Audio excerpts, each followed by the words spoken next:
If you want to make lots of money really fast in GTA Online, then you should probably do a heist, because there's no better feeling than breaking into a highly secure facility and driving away with a bunch of expensive diamonds or bags full of cash as you leave the cops scratching their heads wondering where the heck you went. And in GTA Online, thanks to the multitude of updates we've received during the last 12 years of this game's existence, there are now more heists in this game than there are people playing Dustborn. However, not all heists in this game are created equal, and some are simply not worth the time investment as a player, especially if you're a solo player and you have to queue up with randoms, because the heist won't start unless you have a minimum number of 2 or even 4 people. And with that in mind, I've decided to create my ranking list that covers every single heist in GTA Online, including the ones that aren't explicitly classified as such, like the Cluckenbell Farm Raid, as well as the Chop Shop robberies. I've divided my rankings into 4 different tiers, starting with the garbage tier at the bottom, going all the way up to S tier, the best, at the top.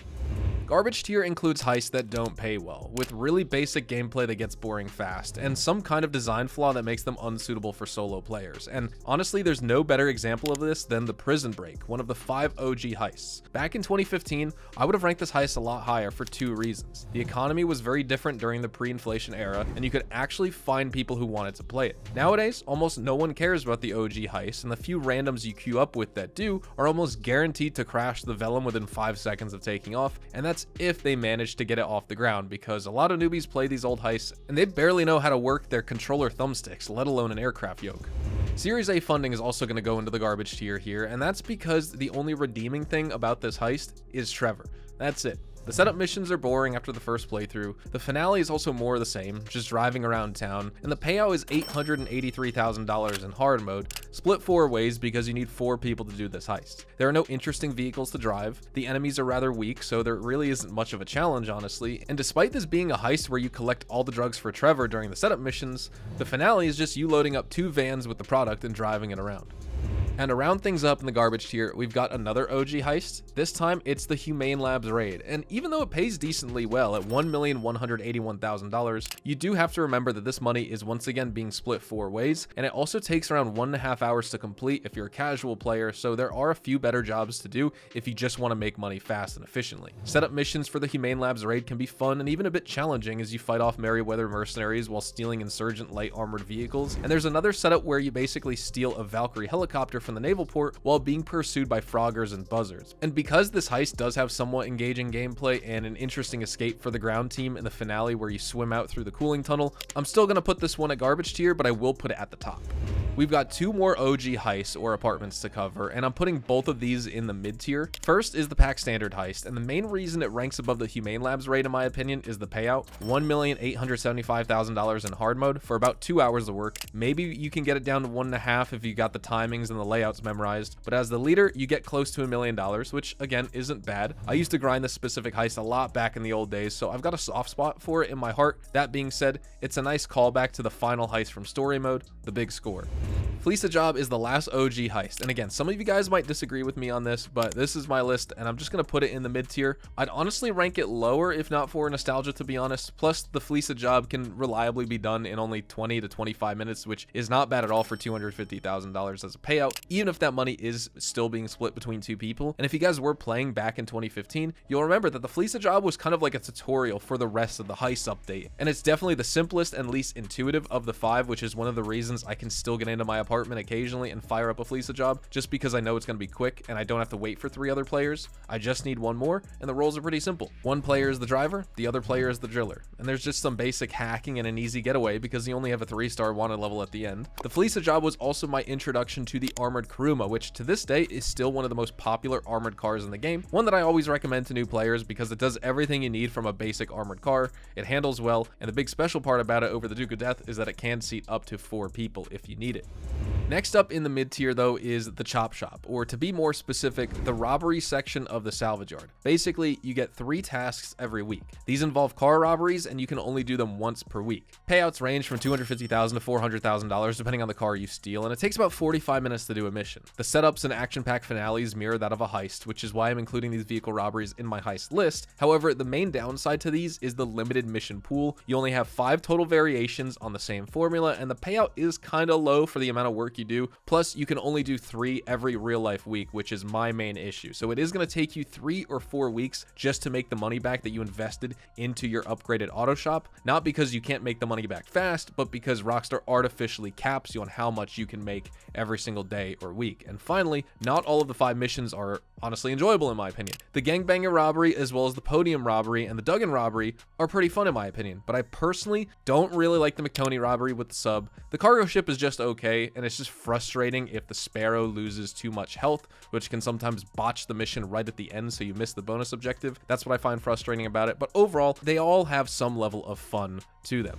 Released in 2017 with the Doomsday Heist update, this mission set is the largest ever in GTA Online, both in terms of scope and payout. Act 1 can pay up to $1.2 million, Act 2 tops out at $1.78 million, and Act 3 of the Doomsday Heist pays a staggering $2.25 million. And unlike Cayo Perico, where you're stealing some valuables from an island, or Diamond Casino, where you're, well, robbing a casino, in the Doomsday Heist, you're teaming up with Lester, Agent 14, as well as the International Affairs Agency to prevent a foreign entity from starting a global war and putting the US in a doomsday scenario. And they definitely aren't kidding with the Doomsday title, because the finale involves invisible juggernauts, tanks, orbital cannons, and jetpack combat. Failure to succeed here means global nuclear war, because the bad guy has built an AI network capable of hacking into nuclear weapons systems and starting a major apocalypse. All of this sounds pretty cool, right? And for those of you who have never played the Doomsday Heist, you might be wondering why I put it in the mid tier despite glazing it for the past minute or so.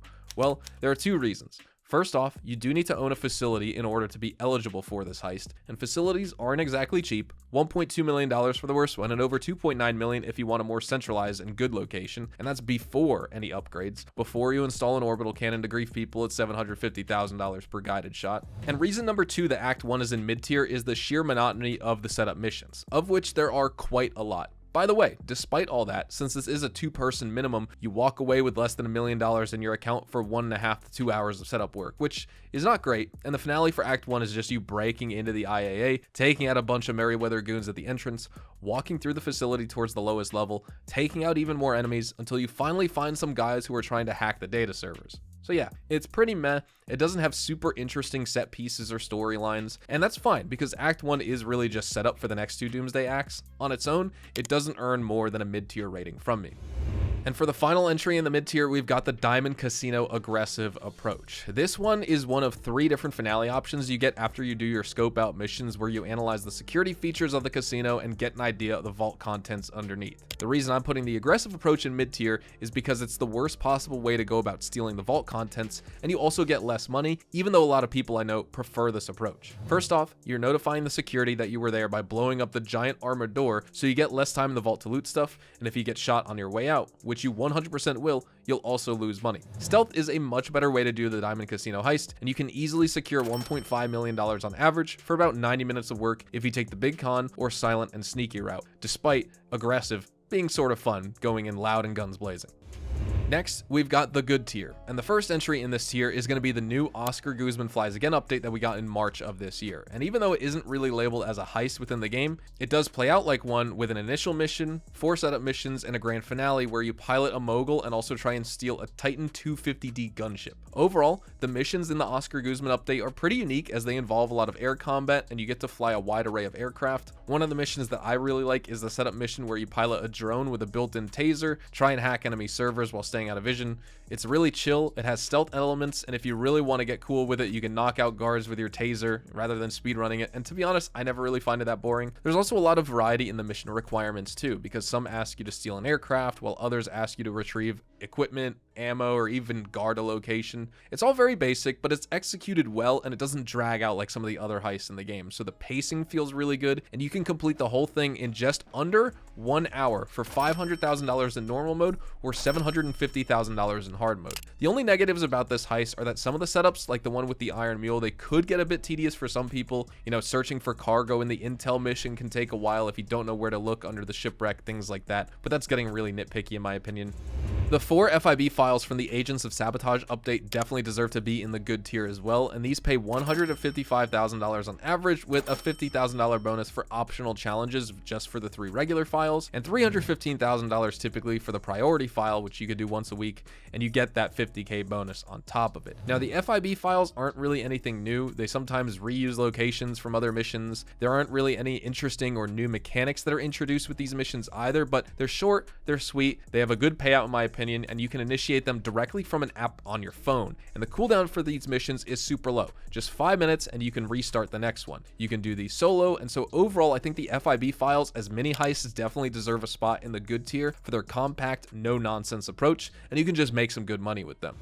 Autoshop contracts are up next, and these also make it into the good tier, even though some of the contracts can be justified as belonging in the mid tier, but also some could be in the great tier. But I would say as a complete package with the Autoshop business included, I will put it in the good tier. The standout contracts for me are the ECU job as well as Union Depository. Union Depository for the money, and the ECU job for the engaging mission structure. You can even throw in a prison break or lost contract as well if you want. Plus, the ECU job is the only time in GTA where you get to follow that dang train and stop it. Sasanta and KDJ can get a bit annoying with their antics. That's definitely everyone's least favorite part of this update, but at least they don't take a sizable cut from your fees, and every contract is a quick and easy affair here, much like the FIB files. They have a decent payday at the end. There are 8 contracts in total within the auto shop, and these typically pay $170,000 thereabouts, except for the Union Depository, which is a bank job that will pay out $300,000. And while the mission structure can be somewhat repetitive if you just farm these and no-life them, you can switch things up by choosing new weapon loadouts to try and using new getaway vehicles during your planning as well as finale phases. To close things off in the good tier, we've got the Doomsday Heist Acts 2 and 3, the Bogdan Problem as well as the Doomsday Scenario. I know some of you will rank the Bogdan Problem way higher, and there's certainly an argument to be made for putting it in the S tier, because it has 1 less prep mission and 1 less setup mission compared to Act 3. Also, you could just glitch it and farm it out infinitely. However, it suffers from the same problems where if you get a bunch of randos, there's no telling how long you'll be stuck in the same mission, because Doomsday Heist is actually one of the toughest jobs in the game, and it requires more coordination than you'd expect from other heists. So yeah, if you're grinding for money, the Bogdan Problem is probably better than Act 3 as it takes less time and it can give you $1.78 million in hard mode. Plus you get to drive underwater in an Ocelot Stromberg and raid a submarine full of pissed off security guards. So you can then plug an AI into the central console to hack a bunch of sensitive data. It feels like a modern day James Bond movie in my opinion. The cool factor's off the charts with the Bogdan Problem, and it only gets more intense as you go into Act 3 with all the invisible juggernauts, tanks, and mid-air jetpack fights. Act 3, or Doomsday Scenario, also pays out slightly more than Act 2 at $2.2 million, but it has a bunch of lengthy setup missions, and the finale itself is extremely complex, lasting up to 1 hour, and you'll need at least 2 people here, just like all the other Doomsday Heist acts. If you're looking for a challenge, if you've got a squad of friends who know what they're doing, Doomsday Scenario can be one of the most rewarding experiences in the entire game, but if you just want to make money as someone who usually plays solo, it honestly isn't really a good choice for you at all. Kicking things off with the first S tier heist though, we've got the 2 non-aggressive approaches for the Diamond Casino finale. These are the Big Con and Silent and Sneaky, and it's up to you which one you choose, but either will be better than going with the aggressive entrance, as you're likely to make more money, and the overall flow of the mission itself is going to be more predictable and less chance-based. If you want to feel like a ninja, silently taking down enemies with your suppressed gun, sneaking around with night vision goggles on your head, take the Silent and Sneaky approach. If you want the chillest, most relaxing approach possible, where you use disguises to literally walk in, steal the stuff, and then walk out, go with Big Con. Either way, you'll be making lots of money, and if you're lucky enough to get diamonds, you'll have $3.6 million worth of loot. And now we finally got my top 3 heists in the entire game, and these are the ones that I play the most these days as I'm usually a solo player. First is the Cluckenbell Farm Raid, and while it's more of a beginner's heist due to the lack of any initial investment, I do still play it quite a lot while my Dr. Dre is on cooldown, or the Autoshop contracts, or FIB files, whatever the case is. The best thing about Cluckenbell is that despite its simple setup structure, you can still introduce a ton of variety by going with different weapons and vehicle loadouts, and depending on the outcome of the last prep mission, you can have an aggressive or stealthy finale. Overall, I'd say the Cluckenbell Farm Raid can comfortably be done in under 45 minutes, and you get $500,000 for it, which is not bad at all. Remember, you don't need to own any properties, and you can do this even if you're a level 1 player. Just talk with Vincent and he'll guide you through the setup missions, and you're good to go. Cayo Perico is of course up next, and even though this particular heist receives a lot of flack for being boring, I do think most of that is down to people grinding it over and over and over and over, following the money hype, and then blaming the heist when in reality they're just kind of burnt out from playing Cayo Perico 3 times a day for the entire week, every single week of their life. Cayo Perico is also the only heist in the game where the level is basically a giant sandbox. Think about it. You've got a whole island to yourself with several entry and escape points, a multitude of entry vehicles ranging from the Longfin and Kasatka to the Vellum and the Alkanost, and the prep missions are pretty compact and under 10 minutes each, so it's not like the Doomsday Heist where you spend an hour or more just for prep work. And if you follow my Cayo Perico guide, which is linked down in the description below, you can get away with $1 million on average for just an hour of work. Almost zero fighting because we use the drainage tunnel and the stealth route, and exfilling the island takes 2 to 3 minutes maximum. Because it's the most time efficient money making method in the game, Cayo easily earns a spot at number 2 on my list. And while the missions do get really repetitive after a while, you can definitely say the same thing about any heists in the game if you were to play it to that extent with that frequency. I actually think Cayo is going to be one of the most open-ended heists in the game with the maximum amount of player choice. It's just that over the years we've kind of come up with the most effective way to do it, and that just boils down to 1 or 2 options that just get farmed for infinity. And finally, at the absolute top, my personal favorite too, the Dr. Dre contract. It's not the absolute best in terms of payout, as you get $1.1 million for about 1.5 to 2 hours of gameplay, but I do love the sheer mission variety and the fact that we're introduced to both Franklin and Lamar from story mode. And Dr. Dre isn't just some marketing gimmick either, because he made 6 new songs just for this one DLC, and you also get a cool mocap cutscene of Dre and AP recording their song in the studio after you rescue them from a bunch of armed thugs who are trying to storm the place. Granted, the unskippable cutscenes get really annoying after the first few attempts, but hey, it was cool the first time I saw it, and I think a lot of people thought so as well. I almost felt like I was sitting in some kind of live performance with Dre, and that's what I really liked about the setups, but now I just mute the cutscenes and scroll the internet. You get 3 acts, similar to the Doomsday Heist, and these are called the Nightlife Leak, the High Society Leak, as well as the South Central Leak. The only difference being the setups and the finales are very short and satisfying, with a decent level of challenge, especially with the High Society finale where you have to chase a billionaire who has his own mercenary army. Still, it's not super overwhelming or anything like Act 3 of the Doomsday Heist, and you get a really amazing business out of this heist as well, which of course is the agency. I think the best solo business in the game besides the Acid Lab, not just for money grinding, but also for its excellent features and perks, and I have a guide on it if you want to check it out on my channel.